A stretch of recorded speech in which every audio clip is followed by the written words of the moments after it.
There we have our distinguished guest. Hello, Peter. Hello, Peter. Hello, how are you? Very well. Let me introduce a few of the people present in the room. So my name is Yoni. Can you hear me well? I can very well. Yeah, I'm just going to plug in. Yep. Amazing technology. The other side of the world. So I'm a professor at Ben-Gurion University, a professor of chemistry, and one of the founders of the Israeli Forum for Rational Environmentalism. I'm a fairly outspoken person in terms of, I would say, climate rationalism and environmental rationalism. And it gained me some friction in academia. Maybe we'll talk about this later. Surely we will. So the people you see around me, Boaz is really the founder of the Israeli Forum for Rational Environmentalism. We have with us Professor Micha Klein. I don't know, you can't read the Hebrew, so it's the guy with the beard. Dr. Lior Eshbal, Dr. Amit Kenny, Idan, whom you know, you contacted him, Hillel Gershuni, and many, many other visitors. So what we'll do I hope you'll give us a full hour, but we'll see if you need to go, we'll excuse you, of course, is we'll first introduce you a little, briefly, and then there will be a series of questions that we want to ask you regarding both your expertise on, the Barrier Reef and its condition, and also naturally regarding your ongoing and Don Quixote-like struggle for freedom of speech in academia, which I think most of the people here are fully supportive of your struggle. Idan will tell you what he thinks about you, but I can also say, to many of us here, you are a true hero, an unintended one, an accidental one. But that's how true heroes become. So for those of you who just joined us, and for the sake of the recording, it is a great honor for the Israeli Forum for Rational Environmentalism to have with us today for a meeting Dr. Peter Reed. Dr. Peter Reed, I'm going to give this in an academic style. He graduated a PhD in physics at James Cook University in the 1980s, and at that time started to work on the physics and influences of various things on the Great Barrier Reef, which is what he was doing for 20 years, and he's now considered by the Supreme Court of Australia as one of the top 5% leading scientists in this field. And in 2017, he published a paper which called into question some of the consensus science on Great Barrier Reef.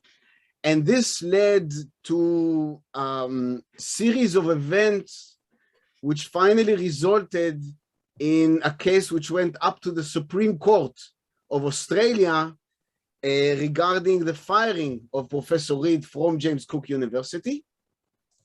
And I hope he will tell us about all these things, about the Barrier Reef, and about the politics, and about the trial, and about freedom of speech in academia, all those things. So thank you very much, Professor Reed, for joining us.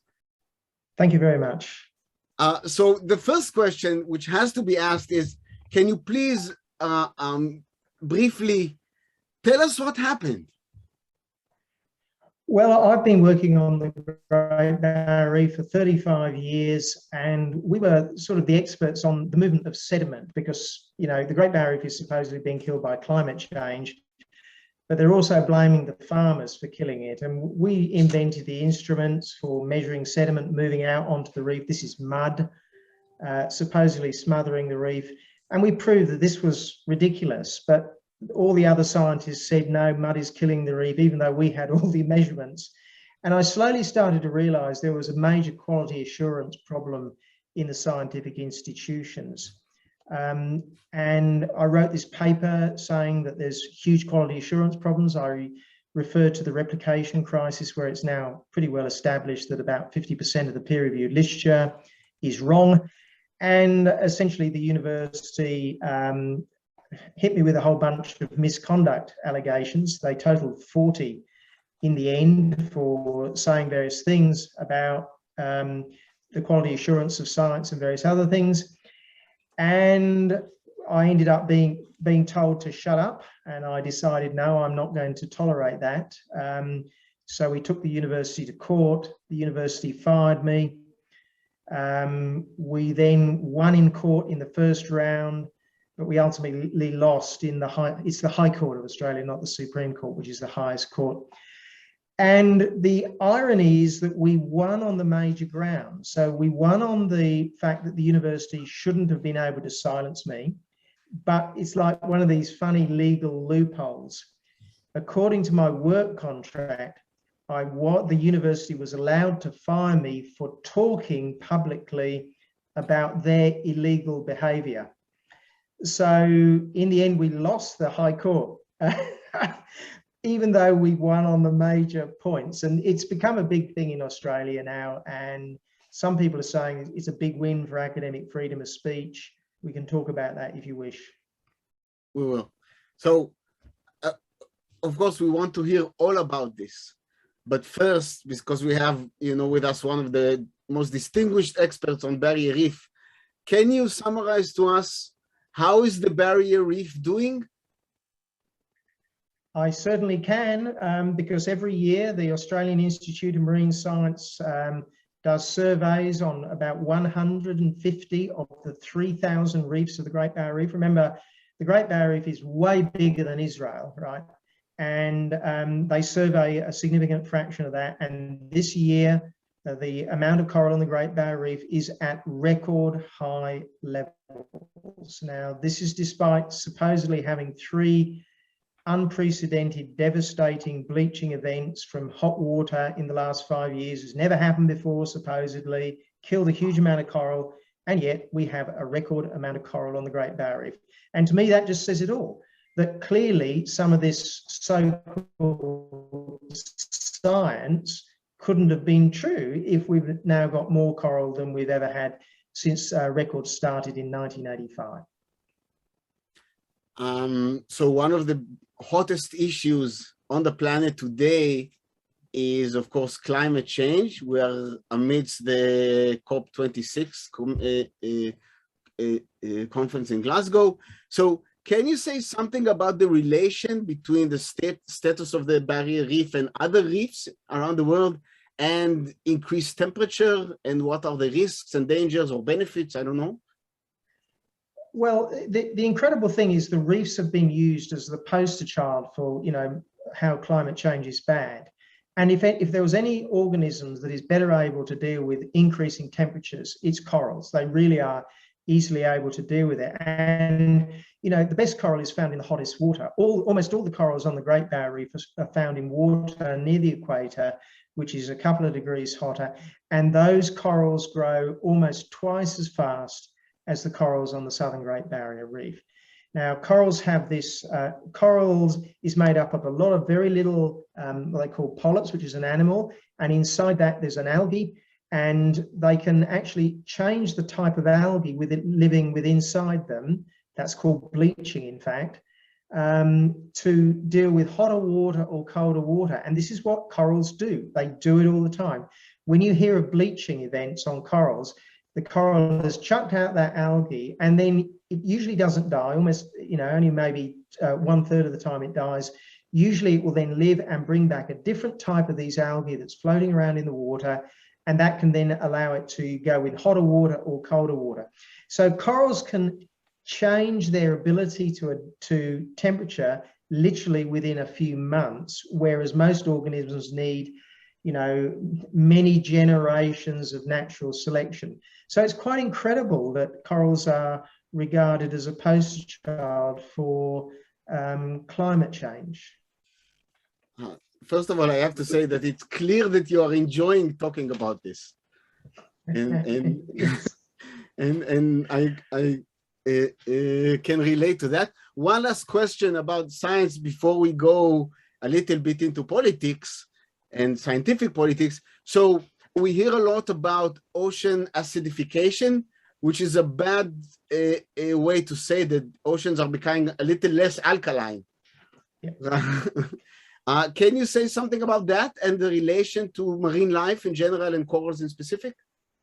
Yeah, now of all the threats to the Great Barrier Reef, temperature, mud from farms, pesticide from farms, and various other things, the ocean acidification thing is the only one that has any legs at all.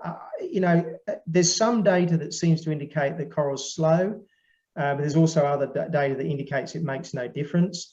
But nevertheless, it's the one where I think it's the only one where I'm not completely convinced is a complete load of total rubbish. I think the science has got a little bit to go on that, but I won't be at all surprised if in 10 years' time, I will at least conclude that, you know, there's nothing to worry about. I can give you another interesting statistic. Large corals are as big as a car, and you can drill a hole in them and look at the rings, like tree rings, over the last 300 years.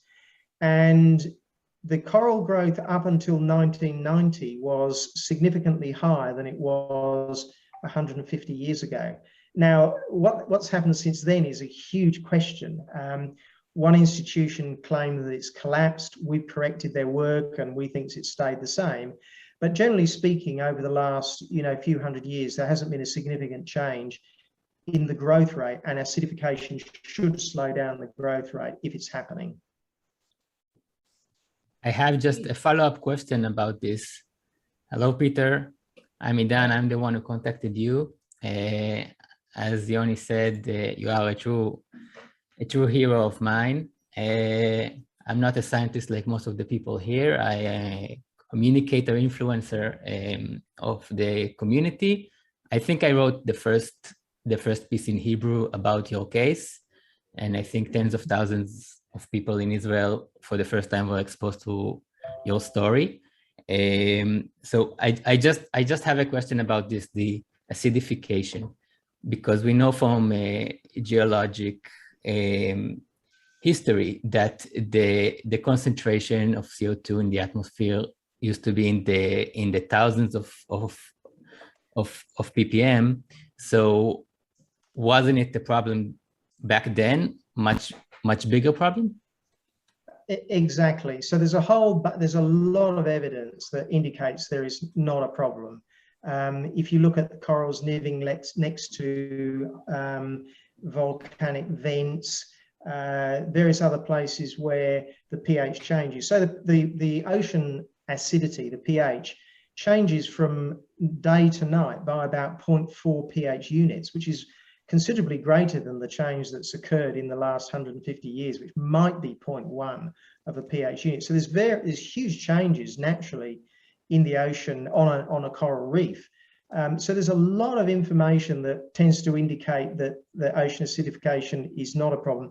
But there is a little bit which I find a little bit worrying. I'm not particularly worried about it, but whereas with climate change, a 1 or 2 degree increase in temperature, that will undoubtedly make the coral grow about 20% faster. That's what's going to happen if we get a 1 or 2 degree increase in temperature. The effect of farmers on the reef is zero, right? And I'm utterly convinced of that. And when you've got something that's as precious as the Great Barrier Reef, you need to be very sure of things if you're going to take some sort of action and say, look, that isn't a problem. So that's why I just leave a little bit of doubt on the ocean acidification, despite the fact that, yes, there was a period, not so long ago in geological history when the CO2 was, 10 times higher than what it is now. And the corals did great in those periods too.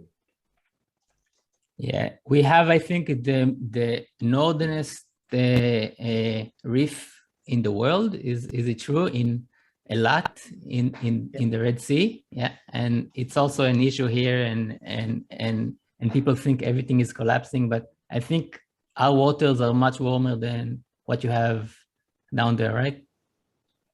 That's correct. And also in the Persian Gulf, they're very, very hot. And, you know, probably the thing that restricts your corals the most is actually the temperature swings that you're likely to get, whereas our temperature will tend to stay probably more constant through the year. And also you may be short of nutrients, whereas we get upwelling of nutrients from the deep ocean.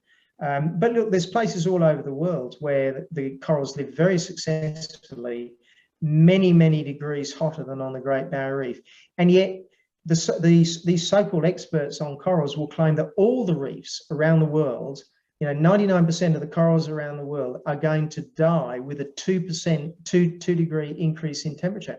What they're effectively saying is that all these corals are within this much of their upper thermal temperature limit. It's just a crazy, crazy idea. You may be interested to know that there's actually corals living in the north of Scotland, all right? They don't form reefs, but in the north of Scotland in the United Kingdom there. And, you know, obviously the water's far too cold to build reefs, but those corals are struggling along there. Apparently climate change is even going to kill those corals, even though they're freezing. And obviously an increase in temperature isn't good for any coral living. So you just fundamentally can't trust almost anything that's coming out of the major scientific institutions on corals. You just can't.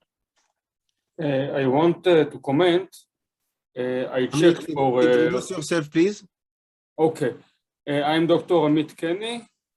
I'm in the recent years working on concrete, and I'm also advisor to a company called Concrete for ecological marine concrete. And for my work, I checked the chemistry of the East Mediterranean Sea. And along the Israeli shoreline, the alkalinity is only going up in the last decades. It's not going down. So all the idea that automatically, if you have a higher CO2 concentration in the atmosphere, the pH of the sea will go down. It's not based on fact. Well, that certainly doesn't surprise me. I mean, as I said, between night and day, there's a 0.4 pH swing on virtually every coral reef on the Great Barrier Reef. It's nowhere near as simple as, you know, some of these scientists are claiming. And I just fundamentally wouldn't trust almost anything, but I still leave it a little bit open as a possibility, as a problem, but only a little bit. Okay, I think that's a good follow-up for the next question. Yes. So the next question is in the realm of the politics of science. You talked a lot about the state of science institutions, the lack of quality assurance, institutional and ideological groupthink, and the diminishing loss of trust in these institutions. Are we seeing a Sovietization of the Western academies, and do you think it's reversible? Well, I think it is reversible because I think it's we've certainly got enormous problems. I'm at the stage that in terms of any environmental organization, government institution, I fundamentally couldn't trust any of those, right? That doesn't mean that everything they're doing is wrong. They're just all untrustworthy. So we have a huge problem. Can it be reversed? It can only be reversed when people finally start to realize just how untrustworthy they are. And I seriously think that people are understanding that. If you say to what we would call the man on the street, do you trust scientists? They'll say, yeah, I trust scientists. They may not trust them as much as they did just a couple of years ago, but they would say yes. But if you ask them, do you think that some environmental scientists exaggerate? You'll get a lot of people agreeing with that, right? So there is a loss of trust, and I think it can be fixed. So in Australia, we've got huge problems on the coast of Queensland because the government is claiming, with the support of the scientists, that the farmers are killing the Great Barrier Reef. And they've introduced a whole lot of legislation to restrict fertilizer usage and chemical uses on the farms, and that's damaging agriculture. And the farmers and the farmers' organisations are now pushing for what I'm calling an Office of Science Review for Agriculture, where we will take the major results that are behind that legislation and subject it to a proper, thorough audit. And I'm quite sure that almost all of that science will be demonstrated to be completely wrong, and that the legislation is based on faulty science. But what you're seeing here, we haven't got this yet, but there's a major push in Queensland, Australia, essentially arguing we don't trust the science institutions. Now, you'll be surprised to know the science institutions aren't terribly happy about this, but there's a huge following. There's a lot of people up here in North Queensland who don't trust them, and that's a good start. Yeah. Okay. So I would like to ask you know, a somewhat personal question, because I'm a member of the School for Environmentalism and Climate Change at Ben-Gurion University. Yet I'm an advocate for, you know, climate rationalism. And I had a fairly inconvenient conversation with the head of the school. And he asked me, are you comfortable with the fact that you do not concur to the agenda of the school? And I told him that I'm more uncomfortable with the fact that an academic body has an agenda. So I would like to hear maybe your personal opinion or advice, you know, being older and wiser than me, on how one should conduct within the academic sphere when, you know, it comes to this kind of situation where I see science being distorted and I'm being name tagged. You know, in Israel, I'm being name tagged as a Holocaust denier, really. And it's quite shameful. And you know, some people here, Professor Shaviv is next to you in my Zoom, he suffered more than that on his own account. So how would you, you know, give us some advice from your experience? My advice is be scared, be seriously scared, because they will come and get you. Unless things are different in Israel to what they are in Australia and the United Kingdom and America, you're in serious risk, probably more risk than me. In fact, much more risk than me, because I look at you and I see a young man, right? I was 57 or 58 when I got fired. So for me, being fired is not a big deal. Yeah, it was annoying and all the rest of it, but financially I'm okay. My children have left school, but you're a young man, and you're totally right that an institution should have no policy on any of these things. They should allow an academic to say and think and research essentially what they like. But the reality is, it seems that all institutions, it doesn't matter whether they're universities or companies or government authorities, we all now have to conform to the groupthink about climate change or whatever. And I think that it's only a question of time, and unless you get some serious friends from somewhere, that you will be pushed out. It may not be done in an explicit way. I don't know your situation, but you could find that your contract doesn't get renewed for all sorts of reasons. Before I was fired, we have tenure in Israel, so I'm a little safer. Sorry? We have tenure, so I'm a little safer, I think, on that point. All right, maybe I did too. So okay, so it can be done in other ways. You see, the other way it can be done is up until about 2007, I used to get a lot of research grants from the Australian Research Council, the big government funding. I did very well, and because I was coming out and saying, look, I don't actually agree with a lot of this stuff on the reef is dying, suddenly my research funding dried up. Now, it didn't matter to me because we did a lot of research consultancy with private companies and port authorities and things, so I was still able to do a lot of research. But that's the other way they can ultimately get to you. I think the situation in Israel is actually much better than it is. Nir, can you please introduce yourself? I'm Nir Shaviv. I'm a professor of physics at Hebrew University, and I've been doing climate-related research. Half of my time is in climate-related, the other half is astrophysics.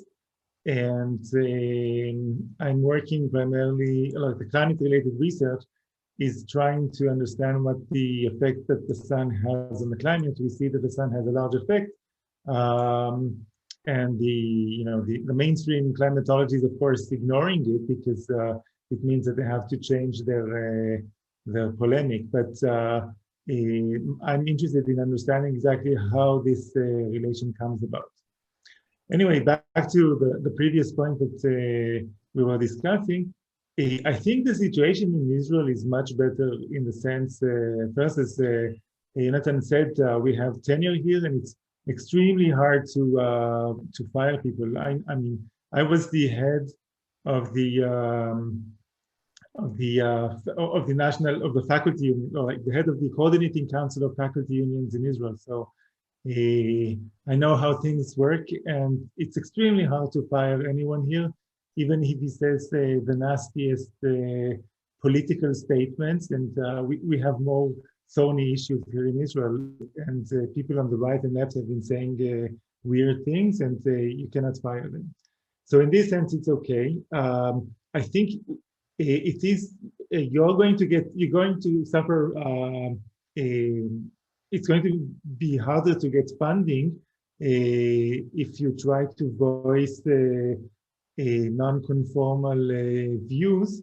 And this is, probably the only real way I suffered in this sense. But all in all, I think the situation in Israel, people are much more open. It's easier to express views in the university and outside of it. And a lot of people who are outside of academia say, oh yeah, go for it. Like, we like people who are swimming against the flow. So I think the situation here is different. Well, that doesn't surprise me. I think, I'm a big fan of Israel, and, with the history, I think that you guys can probably understand the problems with this groupthink and how it really is very acidic to society. And I do find it interesting that, that you're saying that, and I'm not entirely surprised. And I'm actually really relieved and heartened by that, because my goodness, somewhere in the world, we need an island of common sense on this, and maybe it's Israel. That would be great if it is. I think all the, if you look at, say, China and India and like the second and third blocks, they have real problems to address. And, for them, climate change is, something that bothers those people in the West who we don't care about. I think you're absolutely right. It's interesting that because I was in a school of engineering, physics and maths, and a very large proportion of the people in my faculty were actually from India and China. And, most of those people were not concerned about climate alarmism at all. It was only the Europeans, the white fellas like me, who were really worried by that. So I think you're right, and that the other people that I do think will bring us through this will be the Indians. They've got a lot of very clever people there, and by and large they don't buy it, and they can't afford it. They can't afford the craziness that's happening in Europe and now Australia. So yes, maybe that's where the hope lies as well. Idan, you want to ask a few questions? Yes. You brought forth a few practical suggestions of how we can address these issues. I've seen you talk in other places about the red team, blue team approach. Also, Stephen Koonin has brought this up in his book. You talk about adapting the quality assurance standards that we know from industry and aviation and even from finance, and to bring it into the world of science institutions. Have you done any work in promoting these ideas and trying to legislate them into science institutions and science processes? Yes, that's actually the main thing I've been doing over the last 2 years. And as I said before, one of the main parties in Australia, it's sort of like the party for the country rather than the city. It represents a lot of farmers. They actually want this Office of Science Review for Agriculture, where we will do essentially be a red team against, the science that's maybe behind imposing legislation on against farmers. So we're working on that, certainly. But it's very interesting, most of these science institutions have no idea about quality, what quality assurance means. They believe that peer review is fine, and when you tell them that it's got a 50% error rate, they just don't want to know. So, for example, for the Great Barrier Reef, I had a meeting just recently with the chairman of the Great Barrier Reef Marine Park Authority, and basically saying, you guys have got a quality assurance problem, because I can look at your major documents on the state of the Great Barrier Reef, and I can find massive problems, things where they'll, for example, they said that coal dust was blowing off some of the ports out 200 kilometers away and damaging the reef. It's crazy, right? And it turned out that a CSIRO scientist found that these so-called measurements had a 3,000% error. And this wrong result has gone through after 5 or 6 years in all the major documents on the Great Barrier Reef, and now is in the United Nations thing. It's got a 3,000% error, and it ends up in the Great Barrier Reef Marine Park Authority reports as well. Now, the head of the Marine Park Authority said, oh, well, just send me what you think is wrong and we'll have a look at that. And I said, you've missed the point. The point is, what were the processes that led to that mistake, and what are you going to do about the process? I actually don't care that there's a bit of a mistake on coal dust, right? But I do care about what happened and how it happened, because if you don't look at how it happened, you won't be able to fix the problem. If you go and look at the improvements in aviation safety, where they look at every plane that crashes, every major incident, they're not interested in laying the blame at the pilot. They want to know what led up to that accident and how they can prevent it into the future.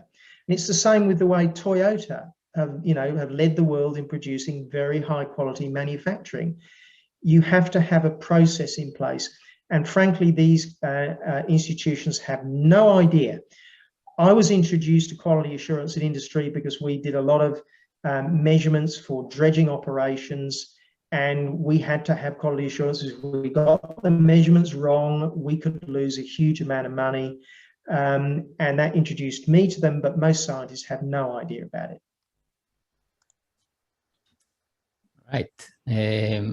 I have another question. This is a personal interest of mine.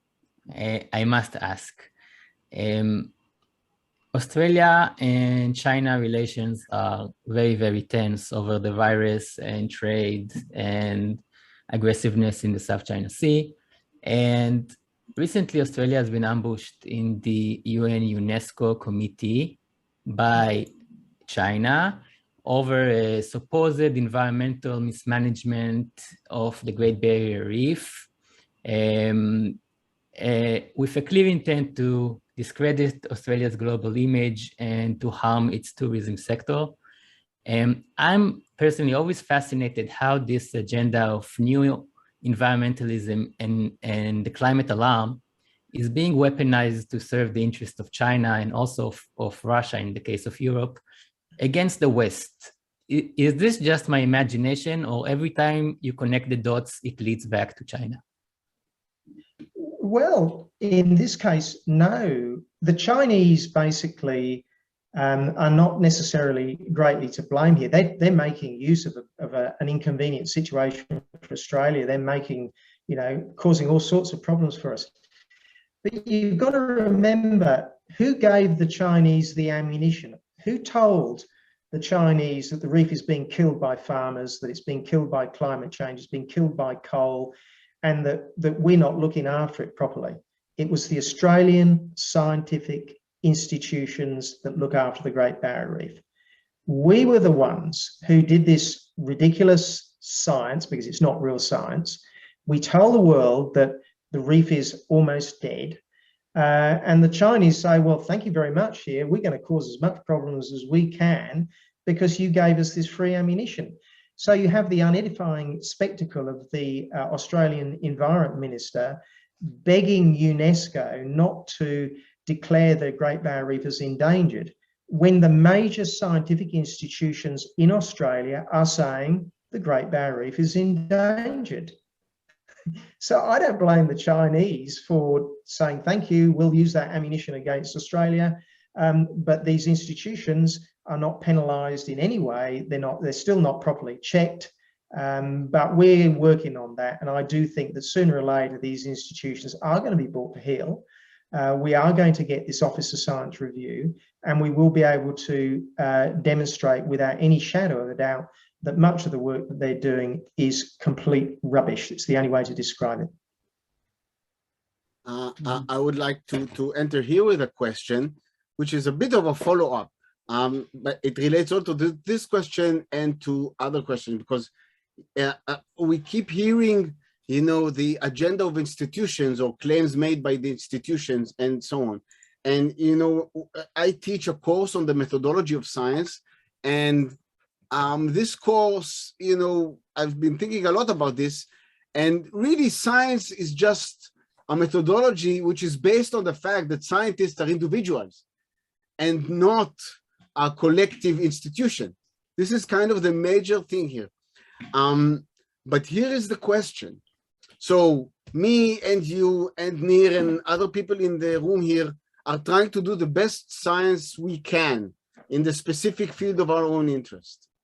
Yet we see, and I see it in my own campus, I'm sure Nir sees it also in his, and definitely around the world, and you've pointed this out, we see bad science used or distorted, promoted as agenda, moves on to become newsworthy, and then diffuses down to politicians.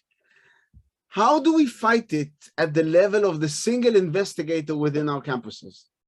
And then at the level of, you know, scientific establishment, and then at the level of government and so on. Again, I'm pushing this point because we really need your advice on this. You've been doing this for a couple of years now with some success. Well, in the end, I think we've got to make it so that dissenters can speak. Now, it sounds like the situation in Israel is better than it is in Australia. And, you know, it wasn't so bad 25 years ago in Australia. But if dissenters are going to be allowed to speak and also be listened to, because that's the other problem, because most of the media won't listen to me. You know, I can say something like, well, farmers are blamed for killing the Great Barrier Reef with pesticides.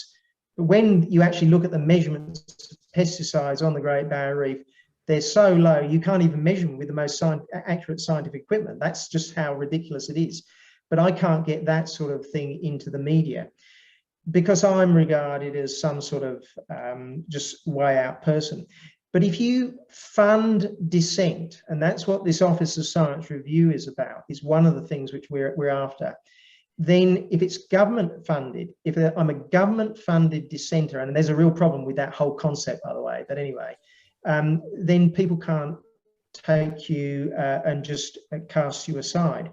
So another thing which I really think we need to do, and the Dutch in Holland are doing this, is that the Australian Research Council or the American National Science Foundation needs to set aside a certain fraction of their money for dissent to do replication studies. And once you start to fund these people to be contrarians, I think that it's not so dangerous for them. They won't hide. The media can now go to those people because they're government-funded dissenters. So that's one of the things that you can do. Now, the mechanism about how you go about that is a bit tricky, and we can talk about that perhaps. Yes, please do. And then I will ask Nir about the possibility of actually doing this in the ISF. Yeah, well, okay. So in this, what we're calling this Office for Science Review for Agriculture. So that thing that I quoted just now about pesticides. Now, the farmers are blamed for killing the reef with pesticides. They're having to restrict pesticide use. even though we can't even measure them out on the reef. Now, that's me saying that, you know, I can look at the data, but we need, if we have an authority that does that job, then they have to, the media and the government has to listen to that. So of course the problem then is, how do you stop that organization being captured by the bad guys, you know, by the institutions themselves? That is the huge problem. By the way, that is the main difficulty we're having getting some of the parties on the conservative side interested, because they think, well, it'll just get captured. So what you need to do is you need to have people on the board of that, who are scientists who have seen the bad side of the science groupthink, the science mafia. They've been beaten up, you know, metaphorically.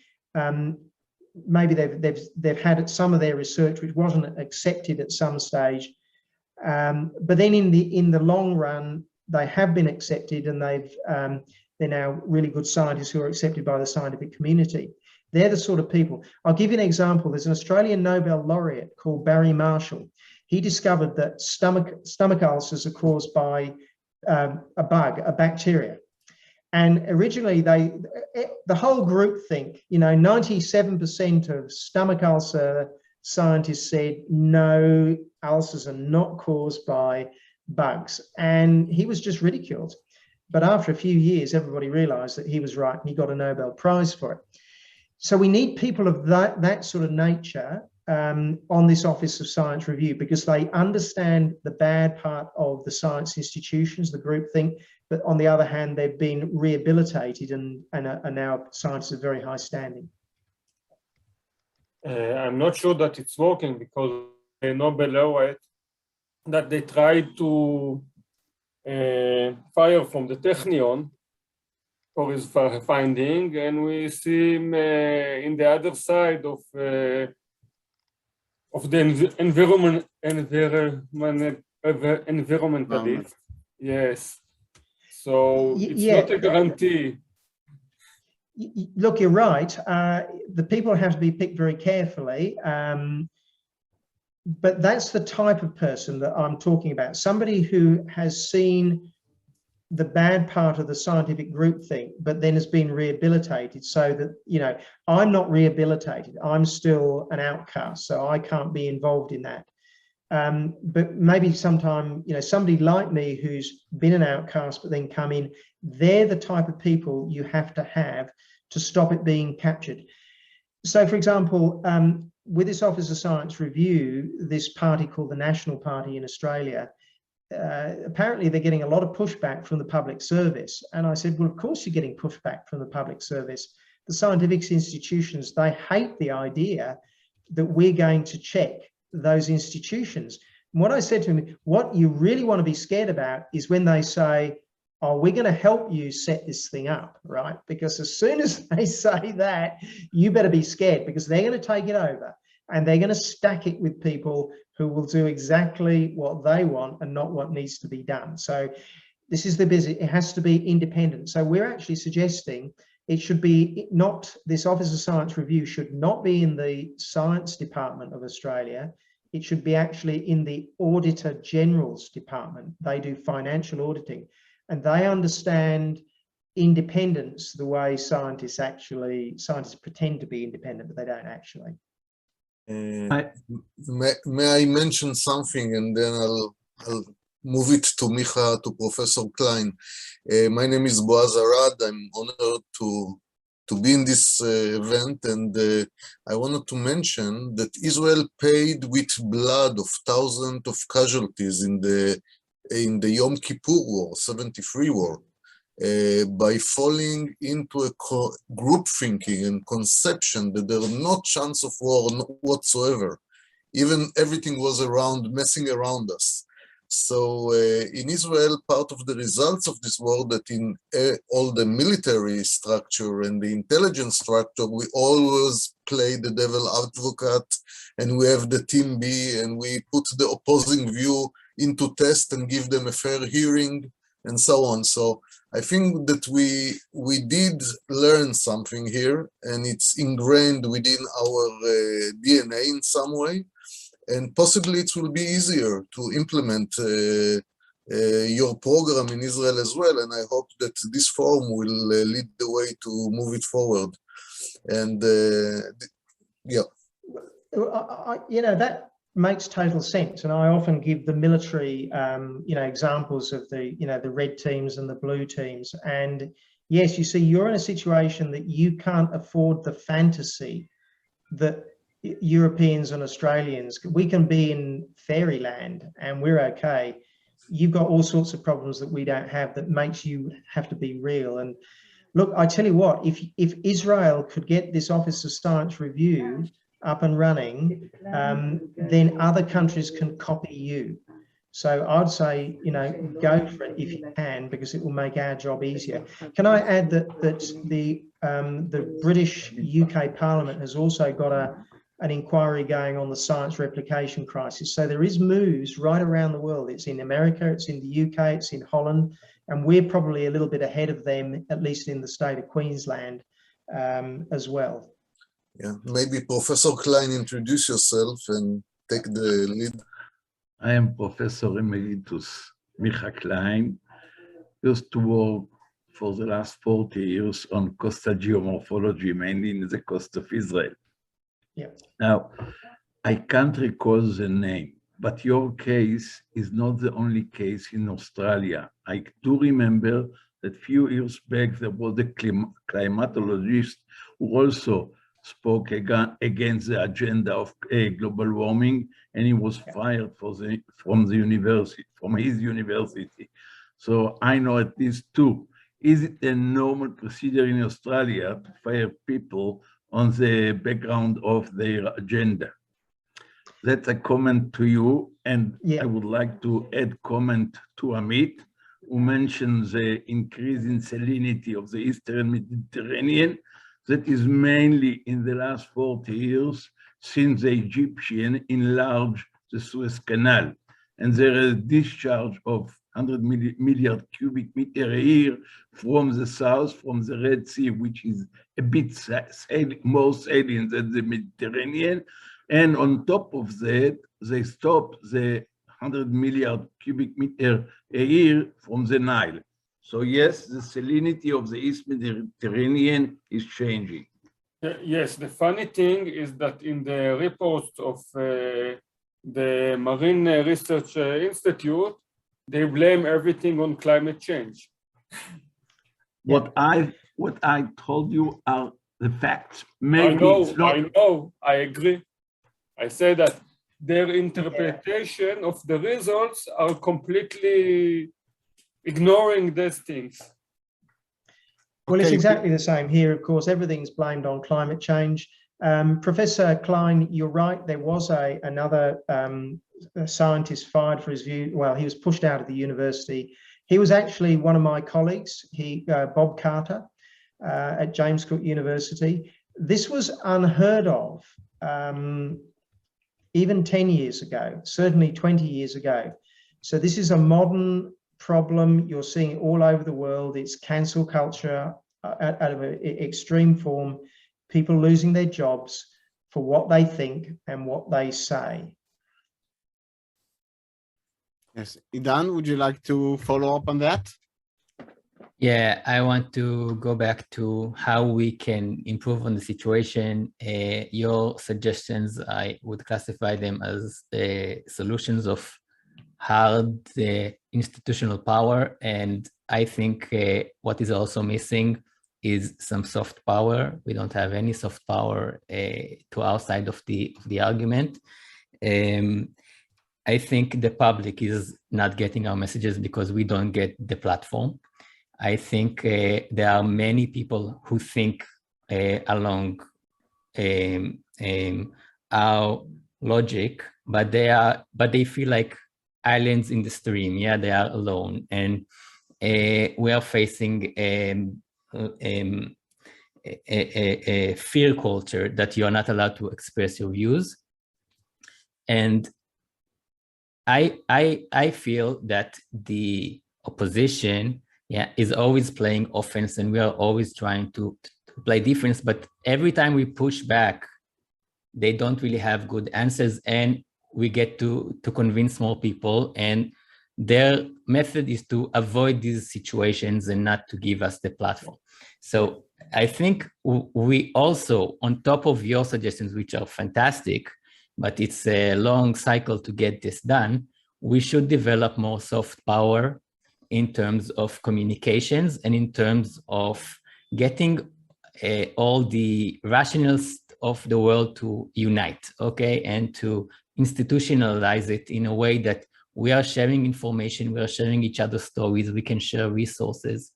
I'm sure if many people would have heard of your case, you would have gotten more donations from Israelis, for example, okay? But there are millions of us, and with the internet, we can get a real force multiplier and not fight each one on his own, because if we do that, they will just pick us off one by one.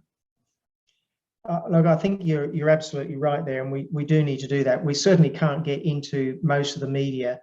There's some platforms in Australia where we can get in. The Australian newspaper will publish stuff. One of the things which we are notoriously bad at is using, you know, the modern social media. I've started to make a whole bunch of YouTube videos. You know, I wrote a book. Well, who reads a book nowadays? Young people, they don't even think about reading a book, but they do watch a huge amount of YouTube videos and other things. So I'm taking my book and I'm going to platform that on YouTube. But you're also right in terms of making sure that all the rationalists, and you are right in using that term, do work together, that we do know what your websites are and that they are shared. And I actually have quite a bit of confidence that in the end, our message will get through, that even when you talk to young people who, at least in Australia, are utterly brainwashed in high school, in schools about climate change, it is surprisingly how easy it is to just within 10 minutes of talking to them, you can put some questions into their heads and they suddenly think, you know, maybe a lot of this that's I've been told is complete rubbish, and that rebellious streak in them will make them look a little bit wider. So I'm actually reasonably confident that we will be able to turn it around in the next 5 to 10 years. Me too. Asaf, you had a question?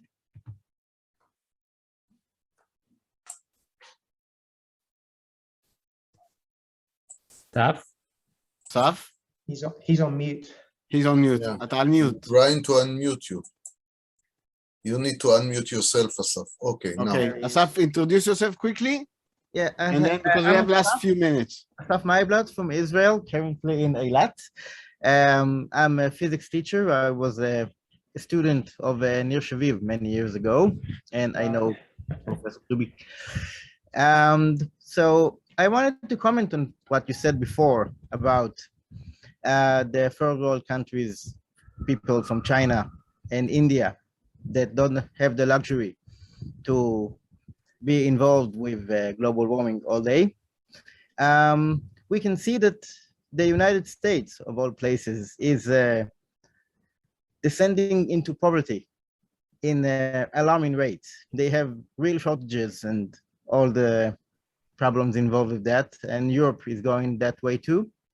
I'm not sure what will happen in Israel, but I can't believe it will skip us. And I know that, so talking about rich countries is going to be something else in probably just a few months. People will actually suffer shortages because of the climate, religion madness. Yeah. And we should do something about that. And another thing, I have the feeling that you said that you can't fire people in Israel for their beliefs, but apparently nowadays, people are being fired for not getting vaccinated, for refusing green pass. I know that the situation in Australia is far worse than anywhere else in the world. And I have the feeling that the Corona crisis, as it is played right now, is a general reversal towards a climate lockdown. and dictatorship that will fall on the world in just a few months from now. So I want to know what you think about that. Well, I'll start with the last thing first. I think I'm more optimistic. I mean, I'm certainly appalled by some of the things where people are being forced to be vaccinated. I'm happy to be vaccinated, but I don't think you should force that. Very counterproductive to the whole status of vaccinations, that it's made people more fearful of vaccinations than they should be probably. But I think the other thing that the COVID thing has done is it's engendered even less trust of the scientific institutions, which actually is a good thing because the scientific institutions are generally untrustworthy. I mean, I'll give you an example. In Australia, there was, in one of the cities, they were forcing people to wear masks inside their cars when they were by themselves inside their car, right? Now, that is just completely crazy. And people were going, and you're telling us to follow the science? Are you serious? So I actually think that the whole COVID crisis has made people question the institutions far more than they did before. And that is a very, very good thing. And we should encourage people to be more like that. Now, I forgot what the original things that you were talking about there. So I might have to pass on that unless you want to. Okay, I just asked about, you said that the Chinese and the Indians that you met. Oh, yes, yeah. Okay, so yeah, there's something I want to say about that. So you see, when you're rich, you can afford to waste a huge amount of your money, and that's what's happening in the West today. That's why we can pretend to build, build windmills and all this type of stuff. And it was interesting to see what happened in North Queensland when the government kept on increasing the legislation on farmers, and it got worse and worse and worse, and up to a point they could take it. But then it got to a point where it was serious money, right? And finally, the farmers started to turn.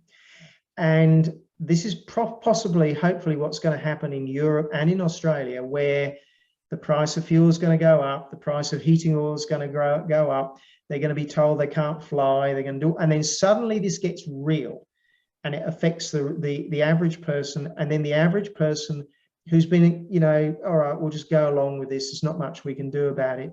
They then decide, no, we've had enough. So it's not until things get really bad that you have any chance of turning it around. And that's essentially what happened here on this coast. The farmers didn't start to object until it got intolerable. Okay, I think we are almost ready to wrap it up. Idan, do you want one last comment or question? I would only say if we had maybe 10 more Peter Reeds around the world, I think it would completely change the situation. And you are a true hero for the integrity of science. And I know that you are inspiring many others. And I think if we build on your suggestions and if we organize and if we unite, we can stand up to this and we can turn the tide. And you are truly an inspiration for all of us. And thank you for coming and talking to us. It was my great pleasure. Thanks very much. So I think that's a great cue for us to end. Again, Professor Reed, thank you so much for having us, for joining us. And we will hopefully keep in touch because your comments and suggestions are going to be used by the Forum for Rational Environmentalism here in Israel. We're going to push forward, especially this idea for a red team, blue team, and Office of Scientific Inquiry. And we will definitely be using your help. So thank you again so much. Thank you all for joining us. Thanks, Peter. Thank you very much.